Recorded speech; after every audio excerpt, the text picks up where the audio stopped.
Hey guys, welcome back or welcome to the Lucky Star podcast, episode 7, I'm pretty sure, right? It's supposed to be lucky number 7. So yeah, I am excited, I am caffeinated, I'm feeling good. Just got out the shower. Yeah, I'm ready to start podcasting. But I hope y'all are doing good. I have everything outlined that I wanted to talk to y'all about today. Hopefully I'm more mentally here today than I was the last podcast. I've been up for a little bit, but I feel caffeinated. Anyways, so I wanted to tell y'all what I've been watching this week, like how I did last week. Like, I gave y'all a lot of stuff I was watching on YouTube, but I didn't watch as much different stuff this week. But I literally like I told y'all, if you've been watching this, the stuff that I end up watching sometimes is just stuff that comes on in the background, or like I haven't even realized I've been watching low-key like throughout time, and I'm like, wait, kind of like this channel.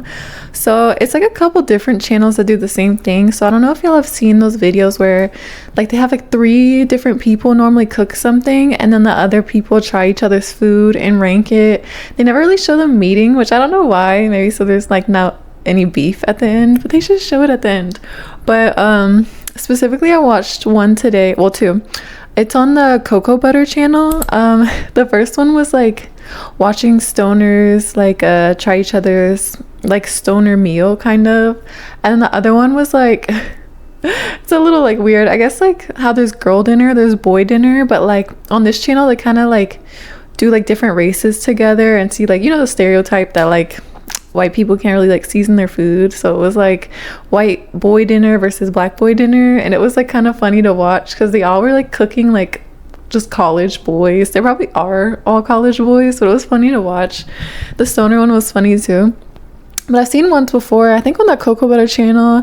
It was like they do a lot of like different races try each other's like food. So it was like white and black, like there were like these older ladies who like made cheesecake, and they were like trying each other's cheesecakes, and it was so funny because like sometimes they'd be so like set in their own ways. They're like, I know this shit good, and then other people be like, girl, what is that? Like, but everyone feels like theirs is the best. Like, but I feel that. But yeah, I was watching 2 of those today. I was like, let me put that in there. Like, I low-key watched that through time. There's other ones with like, I think like Hispanic dads like trying each other's like food or like stuff like that. So yeah, I kind of like those videos. Those are like funny. I need to watch more, so I need to find the other ones. If I find them while I'm editing it, I'll pop it on the screen. But definitely the cocoa butter channel was the one I was watching earlier. And then other stuff on YouTube, I don't even know this week because low-key I've been like obsessing with The Sims. Like Sims 4, of course. Throughout the years I played The Sims, and it's always like on and off. Like I will play for like a good week or 2 and then like stop playing for months, and then I'll go back. Like literally I have not played in like months until this past week. I've been playing the past like at least 3 days, I think. Like any downtime I have in between like the stuff I'm doing, I'm like, oh, I have 30 minutes, I can play The Sims. Or okay, I'm about to wind down for the night, I'm gonna play The Sims for like an hour, or which ends up just being like 2 hours. But like I'm low-key like obsessed again with The Sims. Like I don't know if anyone has felt like this who's played The Sims, but like when you're making your sim accomplish all these things and like do all these things, and you're like, damn, I've been sitting here for like 2 hours and I've done none of that. Like my sim had just like worked out and did this and did that, and it's like, damn, like have I worked out? So like that's why I stopped playing for a while, because I'm like, damn, this downtime I have, I could be doing that. But you know, you have to have a balance. You have to have work and some like downtime to like relax, you know? So now I learned like, okay, set like a little hour-and-a-half timer. You can play The Sims for an hour and a half, and you know you did all your stuff for the day. Or if I have a break in between stuff, I did stuff earlier, I'm gonna do stuff later. Set a timer, got an hour-and-a-half, guilt-free Sims 4 playtime. Low-key like having fun. Like I made like, because when I used to play, sorry, this is Sims talk, hopefully y'all aren't bored by The Sims. But like I always would just like make my character, or maybe like a boyfriend or a girlfriend for the character, and then like maybe a pet, and then just move them out. But then it's like, damn, they don't have no like family. So this time I made her like a whole mom, a dad, a sister her age, 2 twin younger sisters, and an even younger brother, and a dog. Moved the girl out with her sister, so it's like a like roommate situation. But my girl, me thinking about blonde hair again, I made blonde and like girly pop, and the sister I made with brown hair and more like emo. She's like wearing like black outfits, red. She's a little bit more like, you know, And then I have her going out on dates with other people. She's like has a tattoo shop. My girl, she has a little yoga studio. I made her parents rich because like why not? Like if you're on The Sims, they're being rich. I motherload the fuck out of everything on The Sims because they about to be rich, okay? But yeah, I've been playing for the past 3 days and I keep like thinking about it. I'm like, oh my god, I can't wait till I play The Sims again. I cannot believe that. It made me think like, damn, like what if I did like a Sims like live stream? Like, you know how people like live stream stuff, but like I need the whole setup and like I don't know, like every time I watch a live stream, like this like controversial, like I think they're so boring because it's like YouTube is long form content, I guess is what you call it, and like I like that long form content because it's long enough, but like it's not like too drawn out to where it's like boring, you know, like they cut out like any awkward parts or like empty quiet parts. But like on the podcast that I have seen, or not podcast, excuse me, on the live streams that I've seen, they just all look boring, but I'm not like really looking. The only one I like is his name is Half Moon Joe. I used to watch him a little bit and I literally put one on the other day because I was like, bro, I got Twitch on the TV, let me see what's on. And he was live and literally I caught the last 5 minutes of it. I was like, bruh.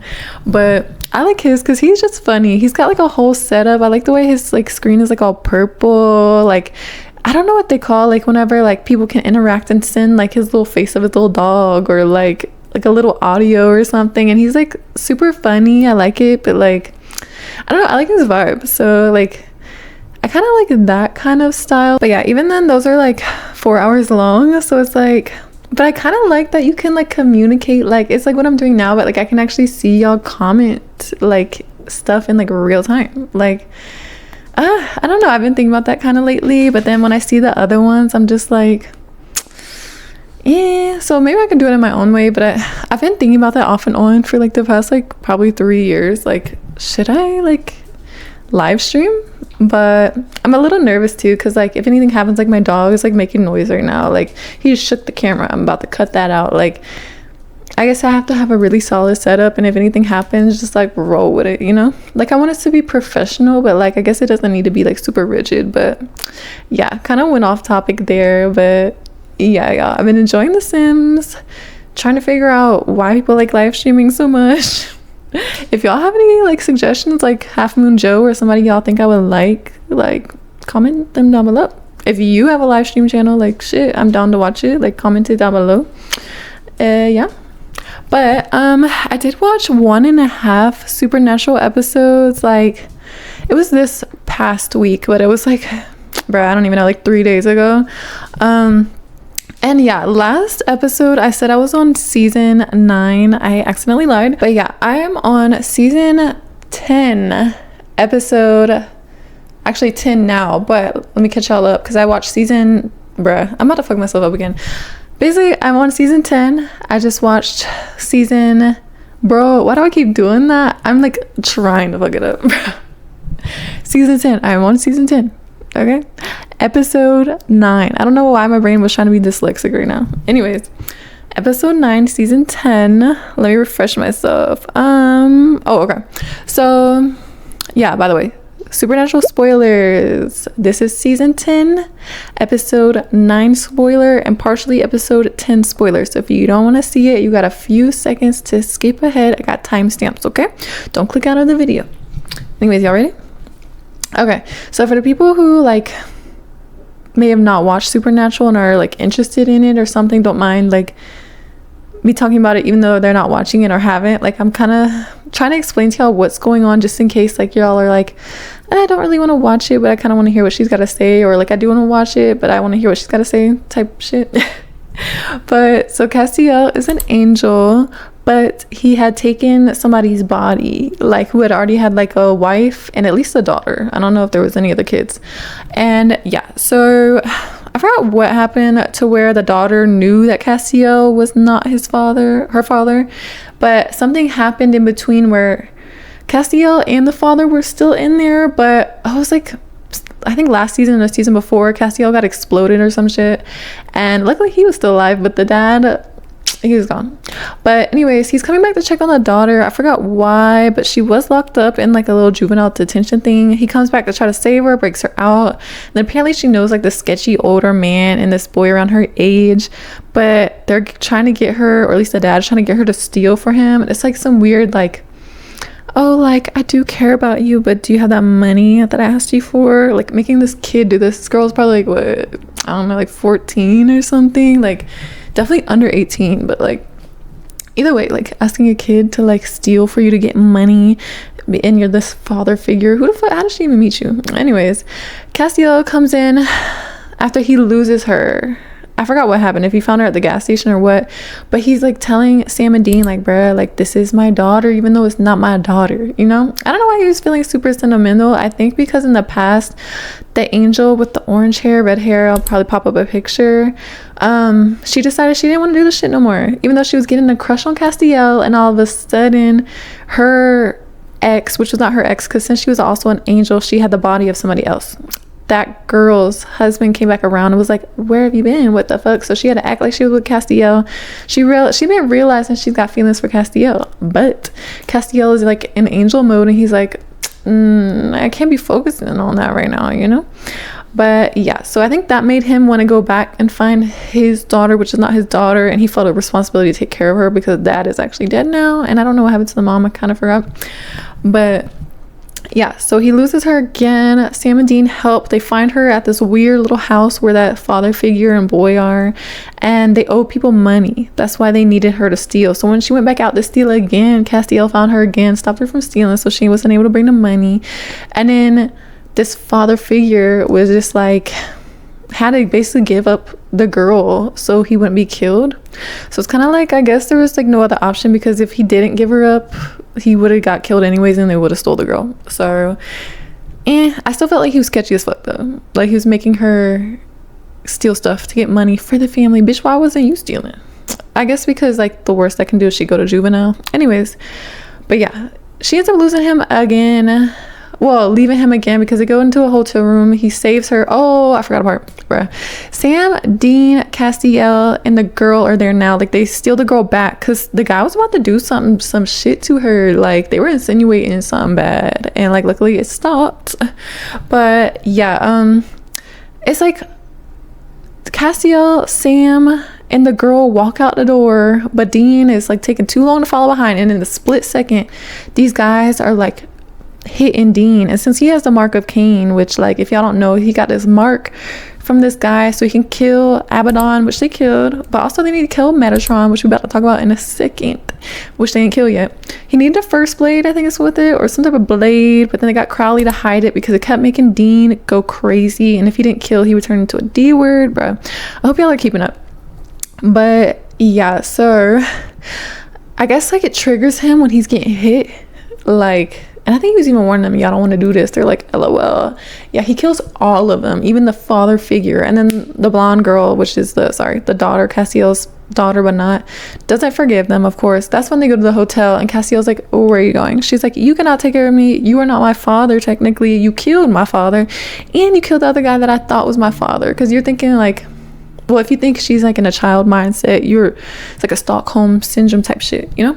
So I think that was really it for that episode. And then on the next episode, which I watched half of, since Dean went crazy and they're like want to get rid of this mark of Cain, so they had the brightest idea, Sam, Dean, Castiel, to get Metatron out of heaven, locked up. He was locked up. If y'all ain't know, Metatron is like trying to play actual God. Like, they have like God in there, which they haven't shown him the actual self in the show, but they have all these angels, you know, and Castiel always helps Sam and Dean.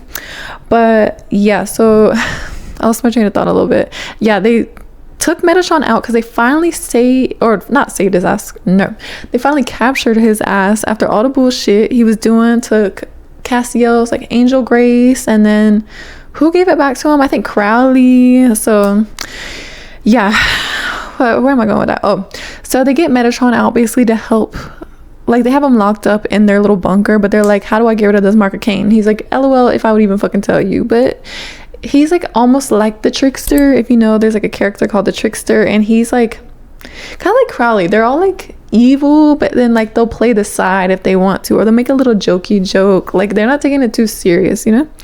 But anyways, if y'all remember the last episode I talked about, I wrote down the episode where it was the redheaded like witch lady who saved the prostitutes. Let me see.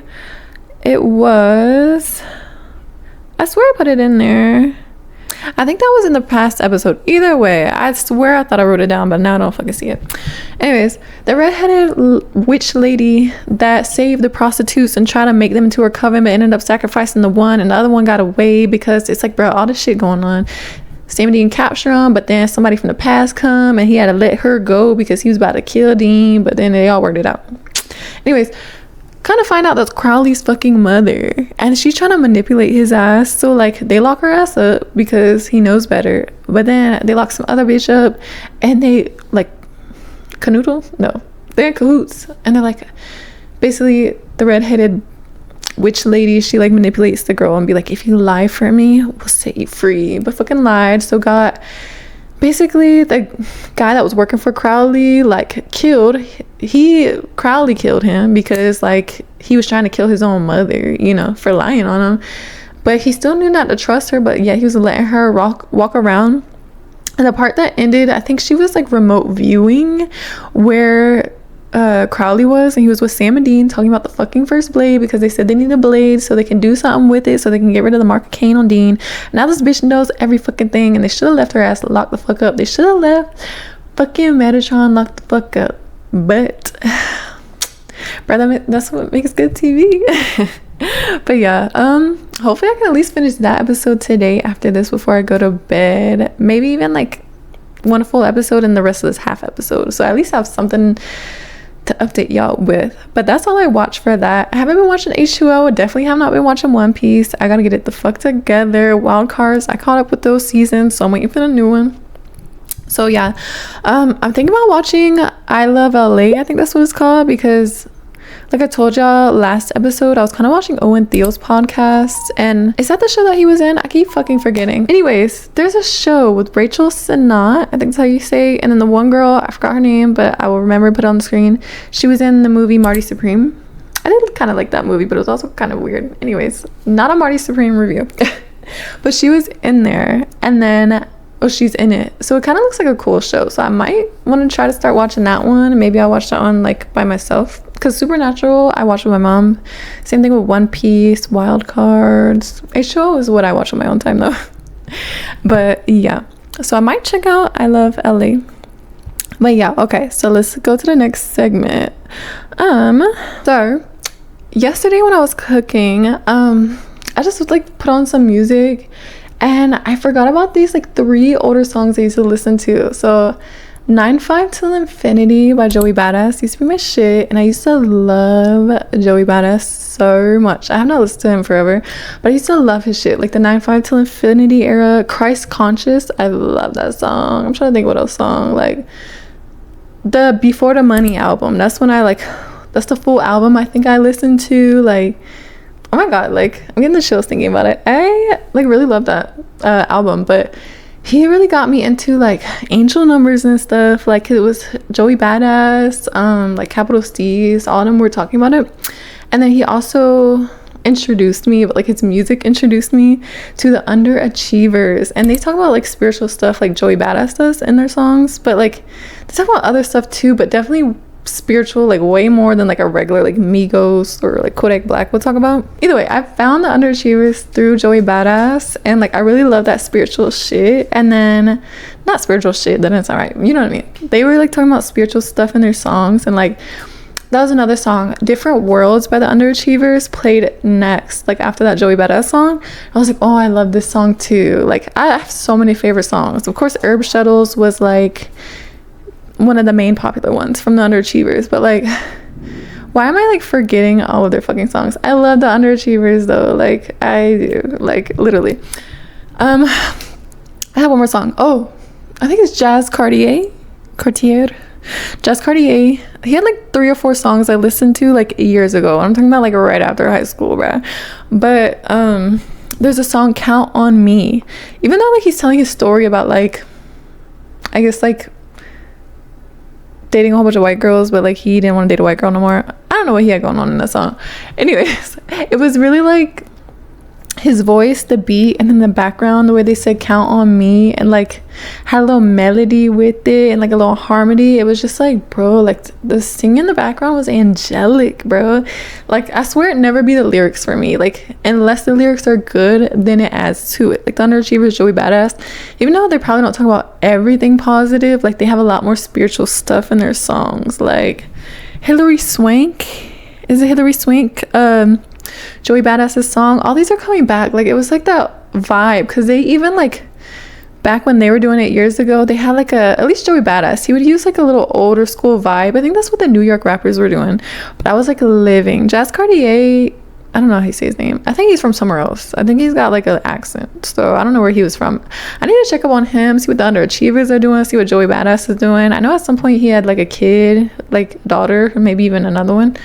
But yeah, that played yesterday when I was cooking, and it was just like I was like going like on a trip down memory lane, low-key, of like the songs I used to love. So like it's nice to like hear songs you used to listen to like years ago, and you're like, wow, like I feel like how I felt before when I listened to it.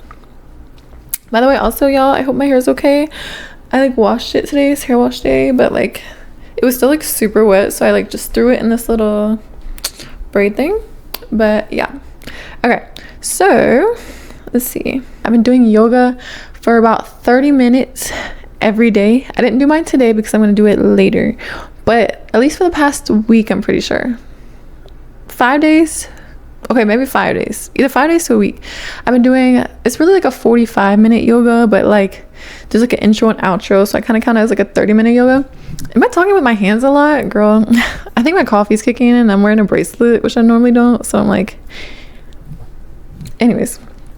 But I don't know if I mentioned before, it's a channel called Boho Beautiful, and that's the only yoga like channel that I watch. I've been watching her for years, like literally around the time I became vegetarian, when I was doing yoga. Like throughout the years I like kind of did it off and on, but now I'm back in action. But yeah, I would always do Boho Beautiful's videos, and yeah, so I feel really proud. I've been doing about at least 30 minutes of a yoga a day, and then that leads into my Duolingo. I used to do like 1 to 3 lessons a day. You know, you get your daily streak, you do like 1 or 2 extra lessons on top of that. It's like, you know, 3 lessons is like, it's something, but like I was like, I want to do more. So like a couple of the days I did like an hour, and then the other days I've been doing about 30 to 45 minutes of Duolingo, but at least 30 minutes, and I get like a lot more lessons done, at least like 6 to 10 lessons in 30 minutes. It depends on the lessons, because each one, sometimes you have a listening one, which is like, those are easier, or you have like, since I'm doing Japanese, they like teach me like the kanji or hiragana. I don't know if I was supposed to say that with an accent. Anyways, but yeah, so I've been learning a lot. I think they're teaching me how to order at a restaurant now, so I'm learning like how to say Chinatown. What was it? Let me like not embarrass myself. What is the chukagai?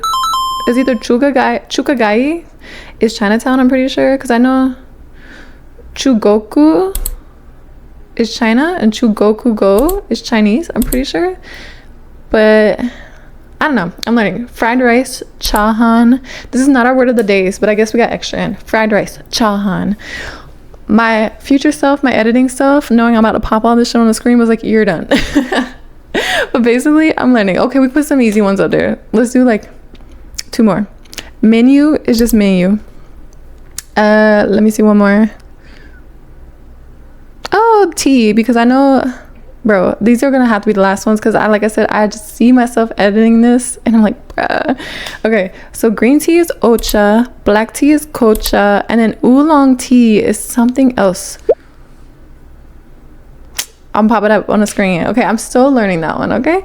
But yeah, I'm learning like kind of like the food, how to order at a restaurant and stuff like that. Seafood is shifudo. Yeah, Okay, no more Japanese words of the day until the end, okay? Because I gotta get a folklore for y'all and my editing stuff. Like I said, bro, the last podcast took me like fucking like 4 hours. Because first of all, I don't know why I was doing the most trying to have a problem. I was not trying to have a problem. I was doing the most trying to fit the fucking audio from the mic onto the video. And bro, I don't know why it's always so easy for me. Like the second half of the vid, it was just like fucking up. I'm like, bro, it took me like an hour, and it took me like 3 hours on top of that, so 4 hours in total to edit the video, because I was telling y'all all about these YouTubers, about the fucking dragon folklore and all that, bro. It took me so long to put all those pictures in and all that. So like, I do want to keep doing that. Like, I want to put my all into it, but I just want to make sure I'm being smart and not like over putting things in, because bro, each Japanese word I'm telling y'all, I'm gonna pop on the screen. So like, I'm trying to balance it out. But yeah, normally it takes me about 2 hours to edit the video, because I'm watching it. It's like a 45-minute video. I like watch it through, edit it down, and I watch it through again, and then I post it on YouTube, do the thumbnail, and I watch it normally one more time just to make sure after it's posted on YouTube, and I put it on private. That is good. I don't know if that made sense, but yeah. But anyways, after that, I think we might be going into the Japanese word of the day and folklore, because I think I've hit everything. Oh my god, how can I fucking forget? I literally did it like right before I got in the shower. Okay, so yesterday, this is my vampire monologue number 2, but part 3 update on this one. Okay, this was my final time filming this monologue, because I'm ready to move on to another one, you know. But so last time I told y'all, the second go around I did it, because I did 3 different days of this monologue, like spread out in between each week. So it's basically been 3 weeks I've been doing it, but I've not been doing something every day towards it like I probably should. Anyways, but yeah, so the last time, the tip I had for myself is like when I was crying, like my lip and my chin were quivering a little bit too much, which like it could be good for some scenes, but I was like, let me see if I can tone it down a little bit and get like a happy medium to where like it looks like I'm crying, but it don't look like it's like too much and distracting, but like I also don't look dead, so, or emotionless. So I did it this go around, and I only did 10 takes this time instead of the like 16, 17 I normally do, and I am really impressed. I got that happy medium. The first 3 takes out of the 10, that's something I got a tip for myself. I felt really confident that I knew this monologue. Like I did. I've done it, like this would be my 3rd go around doing it, but I did like 16 takes the first 2 times, 16 takes, you know. And I missed 1 line in it the first 3 takes, and then on the 4th take all the way on, I was like, well, the 4th take I was like, bruh, I can't believe I forgot 1 little line in between, and then I remembered it and did the other takes. So my tip to myself, that's an easy fix, is like, no matter how confident I am that I got the monologue or script or whatever down packed, read it over before you start acting, because like you may forget one thing. And I was like, bruh, you know, I know if I'm on set, they'll just easily just remind me, like, and I'll just get it together. I know they're not expecting you to be perfect, but they're expecting you to like at least have some training, of course, like be a good actress or actor, but and be like teachable and like be able to take directions and stuff. But I'm sure no one gets it really on their first take. It's like my first take I did on this one, I just like was not fully in the scene for the first 5 seconds, and then I got into it, and then the rest were good. It was like I just needed that practice take first. But yeah, overall everything was great. Like I even paced it out even better. Like I had a little bit more like drama in it, even though I still felt like at the beginning I could have added a little bit more intensity, but it depends on how they would want the scene. So that's why I'm like, some of the stuff I'm giving myself notes on, but knowing that something could be appropriate for one scene and not for the other, but at least I can do it all, so just in case. But yeah, like I'm ready to move on to the next scene. I feel really proud. So yeah, the only thing I had for myself is just maybe do a practice take before my other ones, which technically was my first take in this practice anyways, and to look over the monologue no matter how confident I am in it. Like I'm grateful I'm confident in it, but I need to make sure that I know the lines. But yeah, so that was my update. I don't know, so I told y'all like I've been wanting to look up anything like magical that I would want to act in, so vampire, witch, maybe mermaid, maybe detective that's in something sci-fi, but something like that, like an angel would be really cool, like how Castiel's an angel in Supernatural. I would love to be an angel. Like a good one, of course, but like strong, confident, fighting off evil. But yeah, so I might try to find like something that's more like a witch this next monologue, because like I keep getting like vampire stuff, so that way like I'm gonna go back to the vampire one, but that way I'm like practicing for each role. But even like I want to do like some comedic stuff, so like What We Do in the Shadows, I love that show. It was a perfect balance of like hilarious, not too serious, and like a vampire. And yeah, so I want to do like some comedy stuff too. But that's why I like Supernatural, because there is serious stuff in it, but like there's funny parts, and then there's like magical parts, and like yeah. So I will let y'all know next week which monologue I end up picking. I'm excited. I want to do different emotions. Bro, when I was in the shower like 2-3 days ago, I forgot what I was watching, because I always put on a podcast while I'm taking a shower so I can like listen to something, and they were talking about basically crying on the spot. I think it was a Owen Theo podcast, and they were talking about crying on the spot. So I like was like, fuck it, let me just try it in the shower.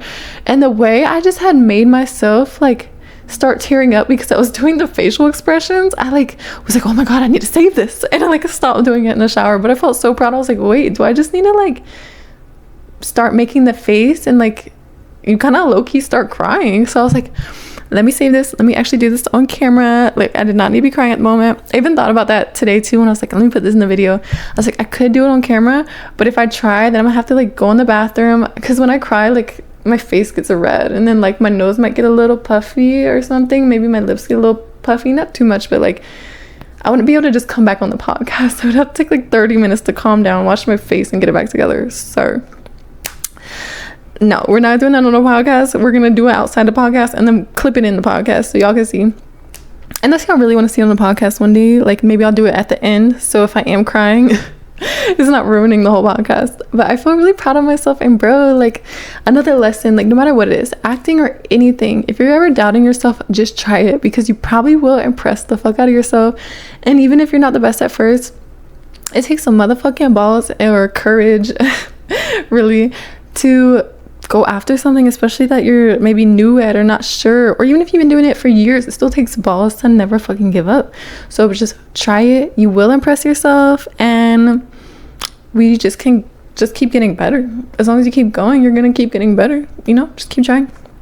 But yeah, okay y'all, I got my handy dandy iPad again, and we are gonna be doing the Japanese word of the day, which probably has a couple words, in Folklore. So last podcast we talked about one of the types of dragons they have. I was gonna do another dragon, but I was like, bro, there's so many different dragons, I'm gonna like mix them up in between other Japanese folklores, because I don't want to get bored with the dragons. I don't want other people to get bored with the dragons.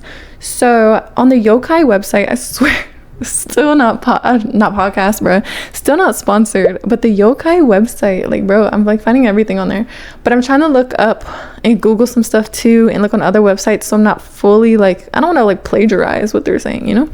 But from the yokai website, there's like a random button at the top, so I was like, fuck it, is this like gonna just give me some random? It sure did. And I was like, you know what, I'm gonna trust the universe, trust my intuition. The first one, I'm just gonna put it on there. I read it and I was like, this is kind of like interesting. At first, because I saw nun in the name, I was immediately scared. I was like, oh hell nah, because you know the movie The Nun, immediately hell the fucking no, bro. So I was like, oh hell no, it's one of the fucking scary ones again. And it's not really scary, but it's like a little twisted, and then there's like another twisted version. But let me find a way to break this down to y'all. So Yaobikuni, hopefully I'm saying that right, is an 800-year-old nun, and she also looked like youthful too, like at the age she was turned basically immortal. Apparently she still looked like that. So there's like a couple different ways. So this folklore is told all around Japan, right? But I guess each different area has a different version. So the lady, before she got turned into an immortal, basically she had a father. So there's 3 different guys that her father could be, but basically they're trying to say he's a fisherman, and another one they're saying he's some like nobleman, whatever the fuck that means. Another one they're trying to say is like this one guy, which I will figure out. What is this guy's name? I'll put his at. But we have a theory why they got like different dads for her, but basically the main story says her dad is a fisherman. She was basically younger at the time, so probably like a teenager type vibe. The dad either caught this mermaid or he went to a party that served the mermaid. So in the part where it says he caught the mermaid, so a ninyo, by the way, is mermaid in Japanese. Ninyo. I think that was like one of our first Japanese folklores, was the ninyo. So those tying back in with this one. So basically the girl and her dad's a fisherman, so either it could have went one or two ways with him being a fisherman. Either he caught this mermaid and didn't know it was a mermaid, or he caught it and did know it was a mermaid. It begged for its life, and he was still like, I don't give a fuck. So there's that. So the one where he's at the party, basically someone peeked into the kitchen and saw they were serving mermaid, and I guess because they were scared they weren't all gonna leave, they decided like, oh, my dog. They decided to just hide it in their pocket, which I feel like would be obvious. No one's eating it and they're just like hiding it in their pocket. So basically, either way, his daughter ends up getting to the mermaid and eating it. So whether he knew it was a mermaid or not and caught it, he served it or kept it as a souvenir and she ate it, or he went to this party, still kept it, either to hide it and or as a souvenir, and she ate it. So either way, the dad acquired somehow some mermaid meat and the girl ate it. And apparently in the Japanese folklore, if you eat a ningyo, you get granted eternal life, but it's more like a curse because you watch everybody you love die, like you just never die. She was 800 years old. So basically, at some point she had to figure out she was immortal because she saw her dad die. She had got married multiple times. All her husbands died. She decided to just be a nun and plant a whole bunch of trees through her travels, through her life. And at some point she stopped at the Obama village in Wakasa province, which is modern day Fukui prefecture. She planted her final trees, went into a cave, and it says she turned into stone, or there's a more, it seems like a realistic version, she starved herself to death because she was tired of living for 800 motherfucking years. But there was one version that said the dad fed it, and there was two kids, and the kids like started growing like scales and then started like dying. I don't know if it was like immediate or what, but it was saying that if you eat a mermaid, you get cursed. But when I tried to look it up, it said the curse was eternal life, nothing like you turn into the mermaid itself. But I swear I thought I heard something where it says if you eat a mermaid, you get cursed. I don't know. But yeah, so I don't know if I'm missing anything. Oh yeah, okay, so the guy's fucking name up here, bruh. Okay, there's someone called Ashiya Doman or something like that. Apparently he's popular, so I don't know if we're gonna have to put him in the next podcast, but he has his own little lore, I guess. So I didn't even want to add this fully into it, but they mentioned that he could also be the father. Like I said, they say her father was either the fisherman, some nobleman, or this specific guy, right? I don't know where the nobleman came in. Maybe the nobleman is if the dad wasn't a fisherman and he went to the party and that's how he acquired the fish. Either way, this third guy apparently is like famous for something and they say he would be the dad, but I'm like, bro, like I don't really see much connection when I was looking it up, but it said on this that, let me see, it said there was multiple reasons, because I just felt like it was weird. Why are they just throwing this random character that was already established as her father, but it don't really fully tie into the story. Like I said, I don't want to say too much about his lore. Maybe I'll put like a little boom right here, because like he sounds like he deserves his own probably like a folklore segment in the next podcast. And I don't know if it's just Japan. It says when a villain or hero became incredibly popular, so storytellers would constantly rewrite local myths to link them back to the famous character, I guess, so it like makes a more interesting story, which sucks because like, bro, like how you gonna have folklore and then like rewrite it for like clickbait, low-key like pastime, like instead of modern day, like past day clickbait, low-key. Like I felt that vibe. I'm like, bro, like he seems like he's just his own little character. Like they would have known specifically if that was his daughter or not. So I felt like they just threw that shit in there to add to the story. But yeah, now I'm learning he's like some sorcerer or something. So he might have to be the next yokai, like folklore or whatever we talk about in the next podcast, because that sounds interesting. Oh, also I wanted to note that they said it could have been not mermaid that she ate. It could have been, I don't know if you say abalone or abalone. It's like some type of like fish, shellfish or something that people actually eat. And they said like there was a magical one that she ate that could have granted her the power, or it said it also could be a mystical food given to her by the dragon god of the sea, or drank a special elixir of immortality from the undersea Ryogu, whatever that is. But see, one that just throws all these other ones in there. It's like the main one, it seems like, is the girl had a dad, and somehow the dad brought home mermaid meat, she ate it, and then she was alive for 800 years. That's basically the story. So yeah, there's other depictions, but I thought it was pretty cool, and cool that the yokai website gave me a random option, so it was like a little blind box, yokai blind box. But yeah, y'all, also I saw when I was on here, we're bringing back another song, because how did I forget? I love Wiz Khalifa. Paper Bond by Wiz Khalifa is my shit. That came on when I was listening to my other songs. I forgot to put that in there because I thought it was 3, but it was 4 songs. So yeah, Paper Bond by Wiz Khalifa is my shit, and it played and I was like, but yeah, y'all, that is it for today's podcast. I had so much fun. I hope y'all had so much fun. Not me doing a heart, half heart. Y'all do the other half. But yeah, y'all, make sure you like the video. Please leave a comment. Like, I want y'all to talk to me and I want to talk to y'all. Subscribe, turn on post notifications so you never ever miss a video.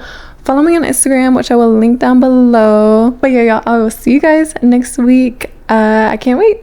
Love you guys. Bye.